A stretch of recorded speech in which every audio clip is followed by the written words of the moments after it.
అభివృద్ధి పనులను ఎమ్మెల్యే మండలి బుద్ధప్రసాద్ ప్రారంభించారు. జయపురంలో 14.3 లక్షలతో నిర్మించిన 4 సీసీ రోడ్లను ప్రారంభించారు. మాజీ ఎంపీ కనకమేడల రవీంద్ర 20 లక్షలతో నిర్మించిన 2 స్లాబ్ కల్వర్టులు, 4 తూము కల్వర్టులను ప్రారంభించారు. రామకృష్ణపురంలో 36 లక్షలతో గ్రామీణ ఆరోగ్య కేంద్రం నిర్మాణానికి శంకుస్థాపన చేశారు.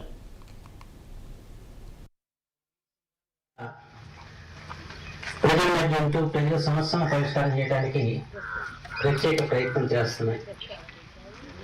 చరిత్రలో మొట్టమొదటిసారిగా కృష్ణా డెల్టాలో చివరి ప్రాంత రైతైన దేవనపల్లి వెంకటేశ్వరరావుకి ఇవాళ ప్రాజెక్ట్ కమిటీ ఇచ్చిన ఘనత కూడా ఈ ప్రభుత్వానికి ప్రత్యేకించి పవన్ కళ్యాణ్ గారికి దక్కిందని చెప్పి మాత్రం మనం చేస్తాం.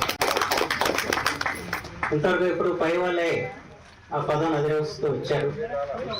కానీ ఎక్కడైతే ఈ డెల్టాలో నీటికి ఇబ్బంది పడుతున్నారో ఆ ప్రాంత రైతుకి మొట్టమొదటిసారిగా ఉన్నతమైన పదవి వెనకబడిన తరగతుల వర్గానికి ఇవ్వటం అన్నది ఈ కృష్ణా డెల్టా చరిత్రలో ఇది మొదటిసారి అని చెప్పి మాత్రం నేను మనం చేస్తున్నాను.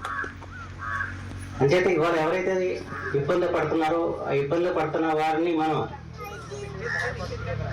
గమనించాల్సిన అవసరం ఉంది. వాళ్ళ ఇబ్బందులు తీర్చాల్సిన బాధ్యత ఉంది.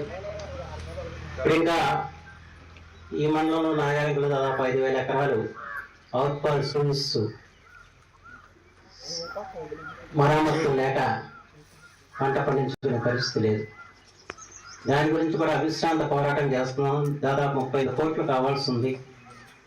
దాని నిధులకి కేంద్ర ప్రభుత్వంతో రాష్ట్ర ప్రభుత్వంతో కూడా సంపాదిస్తూ త్వరలోనే దాన్ని కూడా పూర్తి చేయించగలన్న విశ్వాసం మాత్రం నాకు ఉందని చెప్పి మాత్రం మనం చేస్తున్నాం.